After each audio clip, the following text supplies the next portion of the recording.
এই হোটেলটা নিরাপদ নয়, এর মালিক রুশি চর, চলো অন্য কোথাও গিয়ে আলাপ করি। নূর মোহাম্মদ আলীকে নিয়ে অন্য এক হোটেলে ঢুকে এক কোনায় গিয়ে বসল। এরপর বলতে শুরু করলো, রুশ বাহিনী ট্যাঙ্ক ও সাজোয়া গাড়ি নিয়ে গ্রাম ঘিরে ফেলে। অল্প লোকই তোমার ন্যায় ঘেরাওয়ের পূর্বে বেরিয়ে আসতে সক্ষম হয়েছিল। বোমারু বিমানের হামলায় পুরো গ্রাম ধ্বংসস্তূপে পরিণত হয়েছিল। এরপর রুশ বাহিনী ট্যাঙ্কের গোলা বর্ষণ করতে করতে এগিয়ে আসলে পুরুষরা অটলভাবে তা প্রতিরোধ করে। ট্যাঙ্ক আর সাজোয়াজানের ভেতর থেকে সৈন্যরা বের হলে আমরা গুলি করে কিছু সৈন্যকে জাহান্নামে পাঠাই।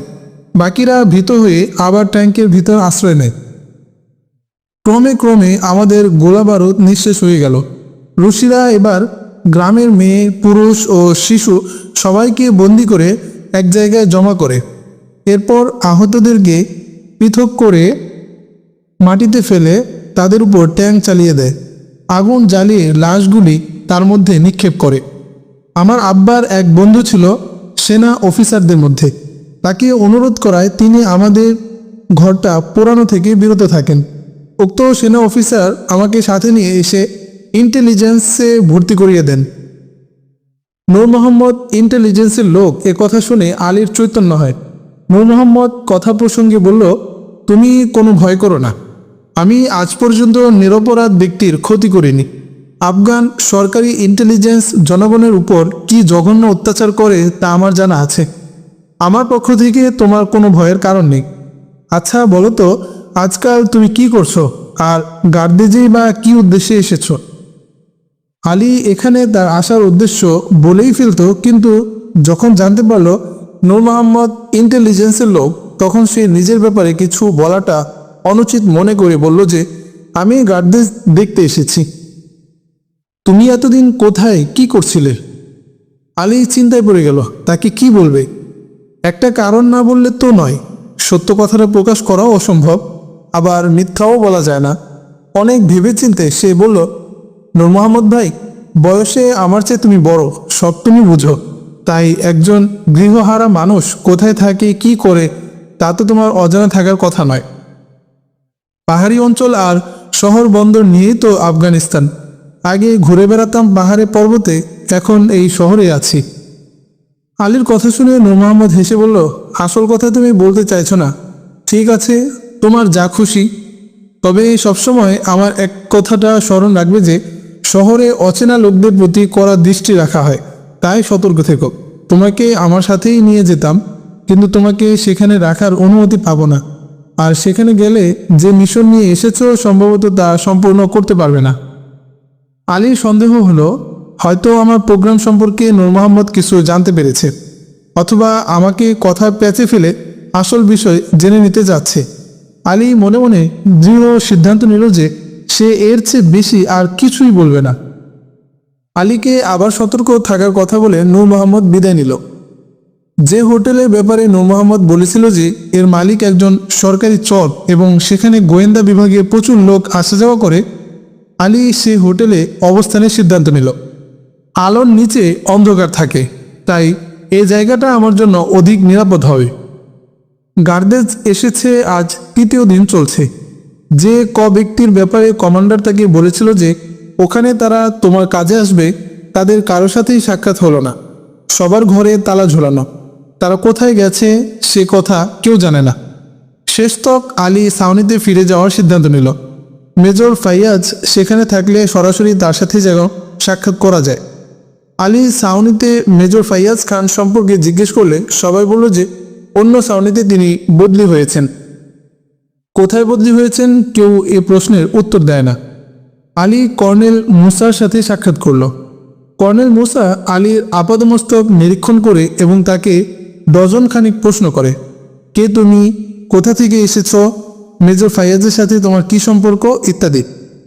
মানসিকভাবে আলী এসব প্রশ্নের জন্য প্রস্তুতি নিয়েই এসেছিল, তাই সে কোনোরূপ বিব্রতকর অবস্থার সম্মুখীন হয়নি। তবে এখানেও একই উত্তর মিলল, তিনি বদলি হয়ে গেছেন। কোথায় বদলি হয়েছে এ কথা কর্নেল মুসা বলল না। বলল, যেহেতু যুদ্ধ চলছে তাই এখন কোন সেক্টরে আছে তা বলা কঠিন। ছাউনি থেকেও আলী বিফল হয়ে ফিরে আসলো। এখন শুধু এক ব্যক্তি বাকি আছে যার নিকট মেজর ফাইয়াজের সন্ধান মিলতে পারে। সে হলো আব্দুল করিম। শেষ পর্যন্ত আলী আব্দুল করিমের ঘর তালাশ করতে বের হলো। দরজার কড়া নাড়লে ভেতর থেকে এক বৃদ্ধা মহিলার কণ্ঠ শোনা গেল, কে তুমি? সালাম দিয়ে আলী বলল, আম্মা, আমি আব্দুল করিমের সাথে দেখা করতে চাই। ভিতরে চলে এসো বেটা, আমি ছাড়া এ ঘরে আর কেউ নেই। আলী ভিতরে ঢুকে পুনরায় সালাম দিল। মহিলার বয়স প্রায় 7 বছর হবে। তিনি আব্দুল করিমের মা। আব্দুল করিম সম্পর্কে জিজ্ঞেস করলে তার আম্মা বলল যে 2 মাস হলো সে ঘরে ফিরছে না।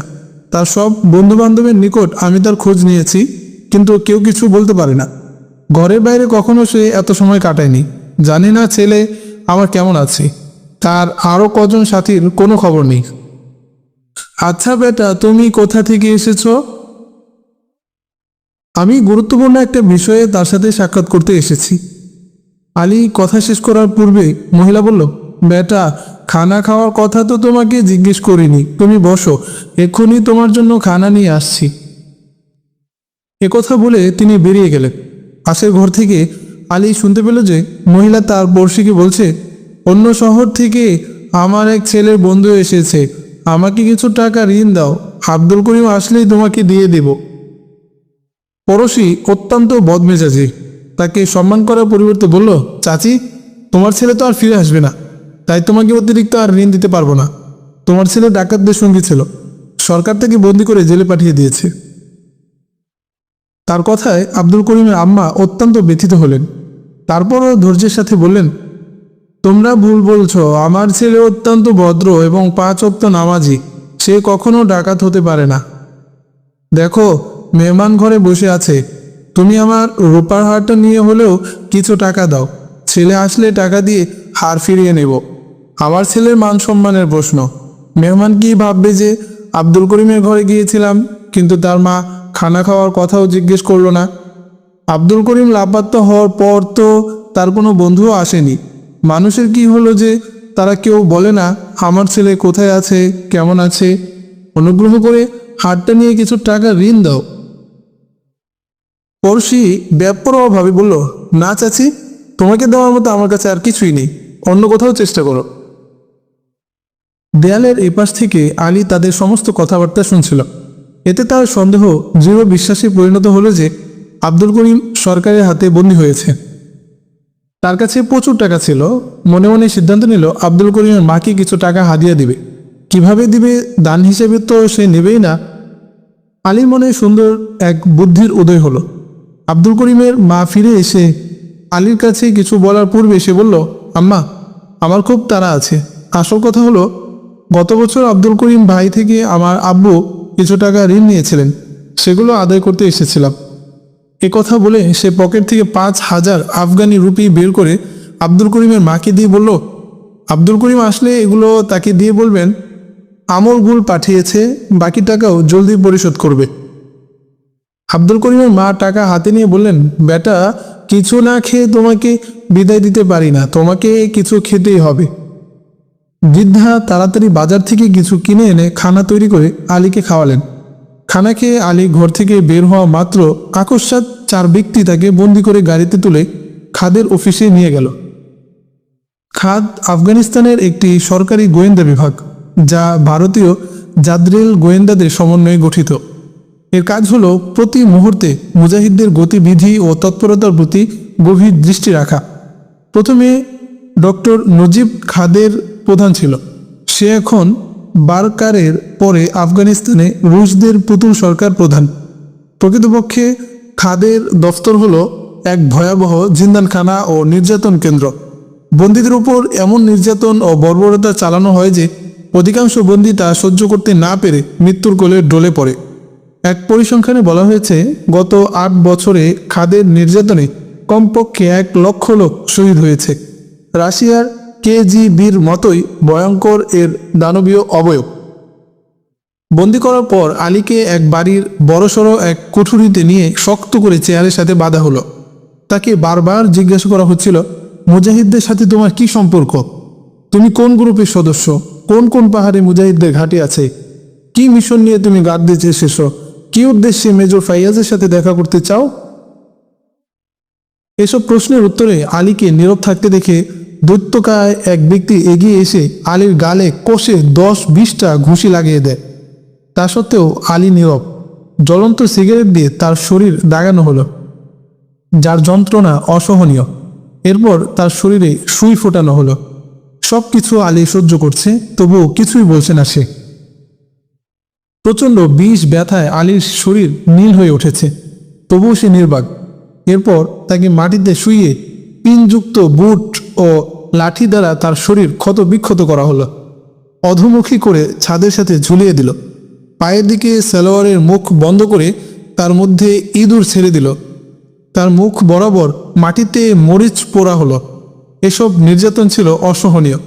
এ কঠিন মুহূর্তে হজরত বেলাল রাদিয়াল্লাহু আনহু এর ঘটনা তার স্মৃতির পর্দায় ভেসে ওঠে। আলী সেখানে দেখতে পেল তাওহীদের ঘোষণা দেওয়ার কারণে যখন হজরত বেলাল রাদিয়াল্লাহু আনহুকে জ্বলন্ত অঙ্গারে নিক্ষেপ করা হলো, তখনও তার মুখে শুধুই উচ্চারিত হচ্ছে আহাদ আহাদ। এ দৃশ্য আলীর মনে এক অপার্থিব সাহসের সঞ্চার করে। ছাদ হতে আলীকে অজ্ঞান অবস্থায় নামানো হলো। জ্ঞান ফিরে এলে তার চোখে প্রচণ্ড জ্বালা শুরু হয়। ব্যথায় অঙ্গ প্রত্যঙ্গ কুঁকড়ে যাচ্ছে। শরীরের কয়েক স্থান থেকে রক্ত ঝরে কাপড়ে জমাট বেঁধে আছে। কিছুক্ষণ পর দু ব্যক্তি এসে তার চোখ বেঁধে অন্ধকার এক কক্ষে ফেলে গেল। কক্ষের একদিক থেকে একজন লোক এসে আলীকে উঠিয়ে নিজের জায়গায় নিয়ে বসালো। আলী আবার জ্ঞান হারালো।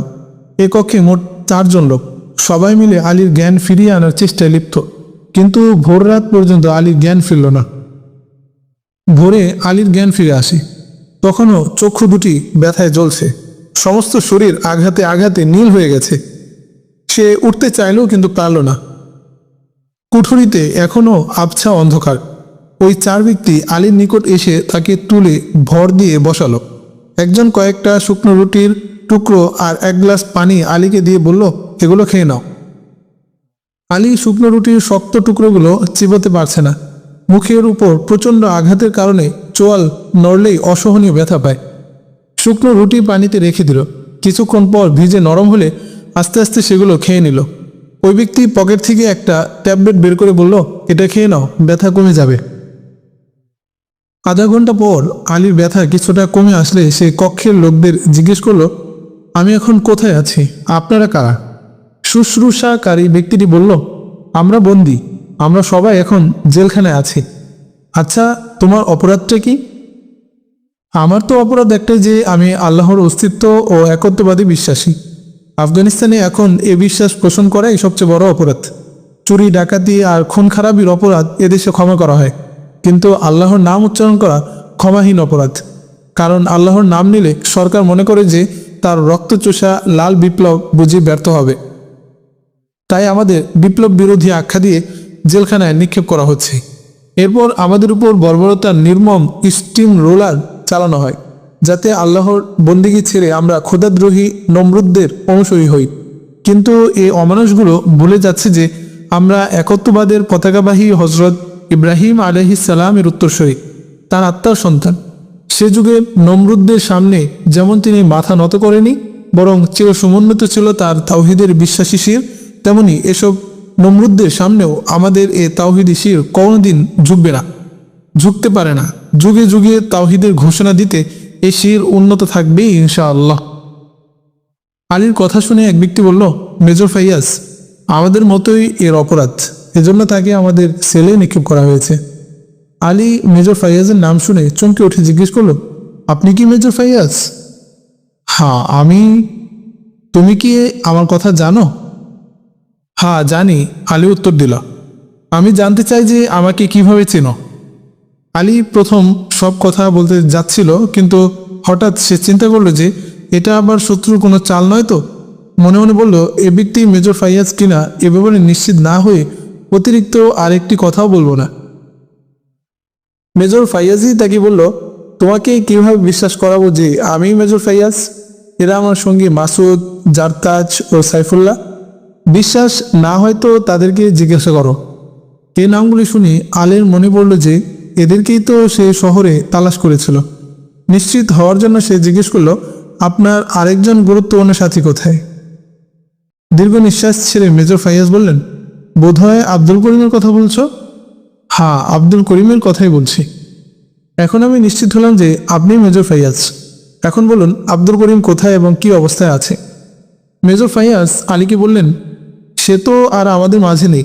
রশি নরপশুরা তার উপর নির্যাতনের সব পন্থা প্রয়োগ করে সে ছিল অটল পর্বত, যা চূর্ণ বিচূর্ণ হবে তবু টলবে না। তার প্রতিটি হাড় ভেঙে দেওয়া হয়। শেষ পর্যন্ত আমাদের চোখের সামনেই তাকে আগুনে নিক্ষেপ করা হলো। আগুনের জ্বলন্ত শিখায় ভস্ম হয়ে শাহাদাত বরণ করলো এই মর্দে মুজাহিদ। কিন্তু তার মুখ থেকে টু শব্দটুকু বের হলো না। তিনি মহান, আমার ধারণার চেয়েও মহান। এটুকু বলে মেজর ফাইয়াজ হাঁটুতে মাথা রেখে কাঁদতে থাকেন। আলীর চোখ হতেও অশ্রু ঝরে পড়ল। আলী অশ্রু মুছে বলল, আব্দুল করিমের মা এখনও তার অপেক্ষা করছেন। এরপর সে নিজে বন্দী হওয়া পর্যন্ত সমস্ত ঘটনা শোনালো। শুনে মেজর ফাইয়াজ বললেন, এর অর্থ তোমাকেও আব্দুল করিমের পড়শি ইয়াসিনী বন্দী করিয়েছে। লোকটা অত্যন্ত নিচু ও ভ্রষ্ট, উপরন্তু কমিউনিস্টরা খুব লোভী। মেজর ফাইয়াজের নিকট আলী তার সব কথা বলল। আপনার ব্যাপারে কমান্ডার সাহেব অত্যন্ত পেরেশান ছিলেন। আমাকে আপনার সংবাদ নেয়ার জন্যই গার্ডদের পাঠানো হয়। সাউনিতে গিয়ে আপনার কথা জিজ্ঞেস করলে সবাই বলল আপনি বদলি হয়েছেন। কোথায় বদলি হয়েছেন এ প্রশ্নের উত্তরে সবাই বলল জানি না। আলী তার মোজার ভিতর থেকে কমান্ডারের লেখা চিঠি বের করে মেজর ফাইয়াজের হাতে দিল। আলীর মোজা ছিল মোটা, চামড়ার মধ্যখানে ফাঁক করে তার ভিতর চিঠি রেখে সলিউশন দিয়ে জোড়া লাগিয়ে নিয়েছিল। শত তল্লাশির পরও তা আবিষ্কার করা মুশকিল ছিল। তল্লাশকারীরা আলীর জুতার তলা ছিঁড়েও কিছু পায়নি। আলীর বুদ্ধিমত্তা দেখে মেজর ফাইয়াজ খুব বিস্মিত হলেন। চিঠি পড়ে মেজর ফাইয়াজ আলীকে বললেন, 3 মাস পূর্বে আমার উপর রশিদের সন্দেহ হয়। 2.5 মাস পূর্বে মুজাহিদদের সহযোগিতা করা ও তাদের কাছে অস্ত্র পাচারের অপবাদ দিয়ে আমাকে বন্দী করা হয়। তবে আমার বিরুদ্ধে উত্থাপিত অভিযোগের পক্ষে তাদের কাছে কোনো প্রমাণ ছিল না। তোমার মতো আমার উপরও নির্যাতন চালানো হয়েছে, কিন্তু আমার নিকট থেকে কোনো তথ্য তারা বের করতে পারেনি। এরপর আব্দুল করিমের পড়শির ষড়যন্ত্রে আমার ও সাথীরাও বন্দী হয়েছে। কিন্তু আমি এই ভেবে আশ্চর্যান্বিত হচ্ছি যে তারা আমাদেরকে এখানে কেন জীবিত রেখেছে। জেলখানায় আলীর 1 সপ্তাহ কেটে গেল। তার জখমও প্রায় সেরে গেছে। এ সময় মেজর ফাইয়াজের আন্তরিক শুশ্রূষার কথা ভুলবার নয়। নিয়মিত তিনি তার নিজের অর্ধেক খানা আলীকে খাওয়াতেন। 8ম দিনে একজন রুশি অফিসার ছেলে এসে মেজর ফাইয়াজ ও আলীকে বলল, এখনো সময় আছে, আমাদের প্রশ্নের উত্তর দাও, না হলে অন্য জেলে তোমাদের পাঠানো হবে, যেখানে তোমাদের গোশত কিমা করে কুকুরকে ভক্ষণ করানো হবে। মেজর ফাইয়াজ রুশি অফিসারের কথার উত্তর দিয়ে বললেন, ওহে নরপশু, আমাদের সাথে আব্দুল করিমের ধৈর্য আর দৃঢ়তা তুই দেখেছিস। এখন আমাদের উপর তোরা যেমন ইচ্ছা নির্যাতন করতে পারিস। আমরাও ইনশাল্লাহ আব্দুল করিমের রেখে যাওয়া পতাকা উঁচু করে ধরে রাখব। প্রয়োজন হলে দিনের জন্য আল্লাহর পথে শাহাদাত বরণ করব। তবু তোমাদের প্রলোভনে আটকা পড়ে আখেরাত নষ্ট করব না। আল্লাহ, ইসলাম ও আখেরাতের কথা শুনে রুশি অফিসারের মাথায় রক্ত চড়ে যায়। সে আল্লাহ ও রসুল সাল্লাল্লাহু আলাইহি ওয়াসাল্লাম সম্পর্কে অশালীন কথা উচ্চারণ করে মেজর ফাইয়াজের গালে একের পর এক থাপ্পড় কষাতে থাকে। রুশি অফিসারের মুখে আল্লাহ ও রসুল সাল্লাল্লাহু আলাইহি ওয়াসাল্লাম সম্পর্কে অশালীন উক্তি শুনে আলী ক্রোধে জ্বলে ওঠে। সে সহ্য করতে না পেরে রুশির কলার ধরে ঘুষির পর ঘুষি লাগিয়ে তার দাঁত ভেঙে দেয়। আরও সৈন্য এসে অফিসারকে না বাঁচালে আলী তাকে জাহান্নামে পাঠিয়েই ছাড়ত। আলীর ঘুষি খেয়ে রুশি অফিসার ক্রোধে গালি দিতে দিতে ফিরে গেল। অধীনস্থ সৈন্যদের নির্দেশ দিল, এদেরকে অন্য ছেলে কুকুরের সামনে ফেলে দিয়ে এসো। রুশি অফিসার ফিরে গেলে সাথীদের উদ্দেশ্যে মেজর ফাইয়াজ বললেন, বন্ধুরা, মনে হয় আমাদের অন্তিম সময় ঘনিয়ে এসেছে। সব ধরনের নির্যাতন সহ্য করার জন্য মানসিকভাবে প্রস্তুত হও। রুশি যে ছেলের কথা বলে গেল তা আমি দেখেছি। কত কঠিন ওখানে শাস্তি তা আমি জানি। সামরিক ছাউনির অদূরে এক বেসরকারি বাড়িতে এ নির্যাতন কক্ষটি। নির্যাতনের বহু যন্ত্র ওখানে রয়েছে। ওখানে এমন যন্ত্র আছে যার একদিকে কোনো মানুষকে ফেলে দিলে অপর দিক দিয়ে তার গোশত কিমা হয়ে বেরিয়ে আসে। ওখানে এক কক্ষে রক্ত পিপাসু কুকুর আছে, যেগুলো মুহূর্তের মধ্যে জীবিত মানুষের শরীর ছিঁড়ে টুকরো টুকরো করে ফেলে। আর রয়েছে বিষধর সাপ ও ফুটন্ত তেলের বিরাটকায় কড়াই। এ ফুটন্ত তেলের মধ্যে কয়েদিদের নিক্ষেপ করা হয়। অনেক সময় কয়েদিদের এমন সব টিকা দেওয়া হয় যার প্রতিক্রিয়ায় উন্মুক্ত হয়ে তারা নিজের শরীর কামড়ে ছিঁড়ে খায়। চিমটা দ্বারা জীবিত মানুষের নখ উপড়ে ফেলা হয়। এমন কোনো কঠিন নির্যাতন নেই যা ওখানে কয়েদিদের উপর প্রয়োগ করা হয় না। বন্ধুরা আমার, সর্বদা একথা স্মরণ রাখবে, আমাদের পূর্বে দিন ও আজাদি প্রিয় হাজারো মুজাহিদ এসব নির্যাতন অম্লান বদনে সয়ে গেছেন। তারা ফুটন্ত তেলে নিক্ষিপ্ত হয়েছেন, বেইনেট দিয়ে তাদের গোশত কেটে সেখানে লবণ মরিচ ছিটিয়ে দেওয়া হয়েছে, একে একে তাদের শরীরের সর্বাঙ্গ কর্তন করা হয়েছে। তথাপি তারা বাতিলের সামনে মাথা নত করেননি। জীবনের শেষ মুহূর্ত পর্যন্ত তাদের মুখে এই সত্য উচ্চারিত হয়েছে যে ইসলাম ব্যতীত আর সব মতাদর্শ ভ্রান্ত। একজন বীর আফগানি জীবিত থাকা পর্যন্ত এদেশে কোনো কমিউনিস্ট রুশির অস্তিত্ব কিভাবে সহ্য করব। তাই এসো সবাই মিলে এ বজ্র কঠিন শপথ গ্রহণ করি, আমরাও আত্মত্যাগী সেসব শহীদের পথ ধরেই চলব এবং আল্লাহর কাছে প্রার্থনা করি তিনি যেন আমাদেরকে ধৈর্য ও শক্তি দান করেন, এই কঠিন পরীক্ষায় আমাদেরকে সফলতার সাথে উত্তীর্ণ করেন। সবাই বলল আমিন। রাত 9টা। 5 জন কয়েদিকে নিয়ে একটা গাড়ি গার্দিজের রাস্তা দিয়ে মৃত্যুকূপ নামক নির্যাতন কেন্দ্রের দিকে এগিয়ে যাচ্ছে। আফগানিস্তানের রুশিরা আসার পর হতে সন্ধ্যার পরপরই গার্দিজ শহরের রাস্তাঘাট জনশূন্য হয়ে পড়ে। রুশিদের ভয়ে লোকজন এ সময় ঘর থেকে বের হয় না। এমনকি কমিউনিস্টরাও নিজ পরিবারের মহিলাদের সতীত্ব রক্ষার্থে সন্ধ্যায় দরজায় তালা লাগিয়ে দিত। কয়েদিদের গাড়ি ছুটে চলার সময় রাস্তার গভীর নীরবতা বিরাজ করছিল। আলীর আঘাতে আহত রুশ অফিসার কয়েদিদের নির্মম মৃত্যুর দৃশ্য দেখার জন্য মৃত্যুকূপের আশেপাশে অস্থিরভাবে পায়চারি করছিল। জল্লাদদেরকে সে নির্দেশ দিয়ে রেখেছিল, এক বন্দীকে বিষধর সাপের কক্ষে নিক্ষেপ করবে আর 2 জনকে কিমার মেশিনে ফেলবে, আর যে আমাকে ঘুষি মেরেছিল তাকে ফেলবে ফুটন্ত তেলের কড়াইয়ের মধ্যে।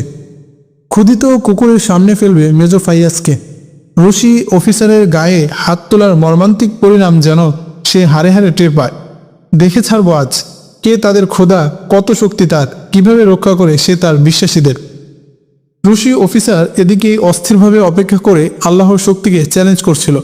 ওদিকে গাড়ির ড্রাইভার গাড়ির মোড় ঘুরিয়ে ভিন্ন পথে শহরের বাইরে আরেকটি বড় সড়কে এসে উঠল। গাড়ি ফুল স্পিডে চলছে। জনমানবহীন একটা নীরব জায়গায় এসে ড্রাইভার সড়ক ছেড়ে 2 ফারলং দূর গিয়ে গাড়ি থামালো। পিছনের দরজা খুলে সশস্ত্র সৈন্যদের নিচে ডাকল। গাড়ি সম্পূর্ণরূপে বন্ধ থাকায় সৈন্য 2 জন বুঝতেই পারেনি যে তারা জেলখানার পরিবর্তে বিরান কোনো ভূমিতে চলে এসেছে। তারা নিশ্চিন্ত মনে গাড়ি থেকে নামতেই ড্রাইভার ছো মেরে তাদের ক্লাশিনকোভ ছিনিয়ে নিয়ে নির্দেশ দিল, বন্দীদের জলদি গাড়ি থেকে নামাও, তাদের চোখ ও হাতের বাঁধন খুলে দাও। জ্যোৎস্নাত রাত, চারদিকে চাঁদের স্নিগ্ধ কিরণ ঝিলমিল করছে। বন্দীরা চাঁদের রোশনিতে ড্রাইভারকে চিনতে পারল, ও তো নূর মোহাম্মদ। সৈন্যদয় বন্দী অবস্থায় কাঁপতে লাগলো থরথর করে। আলী মেজর ফাইয়াজের সাথে নূর মোহাম্মদের পরিচয় করিয়ে দিল। আনন্দে সবাই কোলাকুলি করলো, একে অপরকে মোবারকবাদ জানালো। সন্ধানী দৃষ্টিতে নূর মোহাম্মদ এদিক ওদিক তাকালো, এরপর বলল, এতক্ষণে তো তাদের চলে আসার কথা, এই স্থানটি তো নির্বাচন করা হয়েছিল। আলী জিজ্ঞেস করল, এখানে কাদের আসার কথা? উত্তরে নূর মোহাম্মদ বলল, আপনাদের সাহায্যে এক গ্রুপ মুজাহিদের আসার কথা ছিল। তার কথা শেষ হতেই অদূরে পাখির কণ্ঠের মতো নির্দিষ্ট সংকেত শোনা গেল। প্রতি উত্তরে নূর মোহাম্মদ অনুরূপ আওয়াজ দিলে সেখানে 10 জন মুজাহিদের উদয় হয়। হায়দার মার্কাজের ইনচার্জ হানিফ খানও এদের মধ্যে ছিলেন। নূর মোহাম্মদ বলল, অতি তাড়াতাড়ি আমাদের এই স্থান ত্যাগ করতে হবে। তখন আলী বলে উঠল, না, আব্দুল করিমের হত্যাকারীকে তুলে না নিয়ে এখান থেকে যাব না। আব্দুল করিমের মৃত্যুতে মেজর ফাইয়াজও দারুণ ব্যথিত ছিলেন। তিনিও আলীর কথায় সমর্থন জানালেন। শেষে এটাই সিদ্ধান্ত হলো যে আব্দুল করিমের হত্যার প্রতিশোধ নিতেই হবে। আলী, নূর মোহাম্মদ ও অপর 4 জন মুজাহিদ গাড়িতে উঠল। 2 জন মুজাহিদ বন্দি সিপাহীদের ইউনিফর্ম পরে নিল, রুশদের হাতে কোথাও আটকা না পড়তে হয় যাতে। রাত 12টা। আব্দুল করিমের বাড়ির সামনে এসে গাড়ি থামল। গাড়ি হতে নেমে সে আব্দুল করিমের দরজার কড়া নাড়লে দরজা খুলে গেল। আলী ঘরে প্রবেশ করল। অপরদিকে নূর মোহাম্মদ সহ আরও 2 জন মুজাহিদ আব্দুল করিমের হত্যাকারী ইয়াসিনের ঘরে ঢুকে তাকে তুলে নিয়ে আসলো। আলী সংক্ষেপে সব কথা আব্দুল করিমের মাকে খুলে বলে যথাসম্ভব তাড়াতাড়ি তাকে প্রস্তুত হতে বলল। কোনো দামি জিনিস সাথে নিতে চাইলে তাও সাথে নিতে বলল, কারণ কিছুক্ষণের মধ্যে রুশিরা এ ঘর ঘেরাও করে ফেলবে। আব্দুল করিমের আম্মা বললেন, আমার আব্দুল করিম কোথায়? আলী বলল, আব্দুল করিম সম্পর্কে পরে বলবো। আম্মা, আপনি জলদি করুন, মোটেই দেরি করবেন না। বিস্ময় বিমূঢ় হয়ে আব্দুল করিমের মা দাঁড়িয়ে রইলেন। কিছুই তার বুঝে আসছিল না। বললেন, বেটা, আমার কিছুই বুঝে আসছে না, তুমি যা বলো তাই মেনে নিচ্ছি। আমার আব্দুল করিমও এই কথা বলতো যে ঋষিরা বড় নিষ্ঠুর। তবে আমার ঘরে আর কোনো দামি জিনিস তো নেই, আমার সম্পত্তি ছিল ওই এক আব্দুল করিম, সে তো এখন ঘরে নেই। ও, একটা জিনিস রয়েছে, কোরআন শরীফটা নিতে হবে। এ ঘরে আর ফিরে আসি কিনা তার তো ঠিক নেই। ঋষিরা এ ঘরে আসলে যাতে কোরআন শরীফের কোনো অমর্যাদা করতে না পারে, সেজন্য কোরআন শরীফখানা নিতেই হবে। আব্দুল করিম আমাকে বলেছে ঋষিরা বহু মসজিদ ভেঙে ফেলেছে এবং কোরআন শরীফ জ্বালিয়ে দিয়েছে। এর মধ্যে নূর মোহাম্মদ এসে বলল, জলদি করো ভাই, না হলে আমরা সবাই ধরা পড়ে যাব।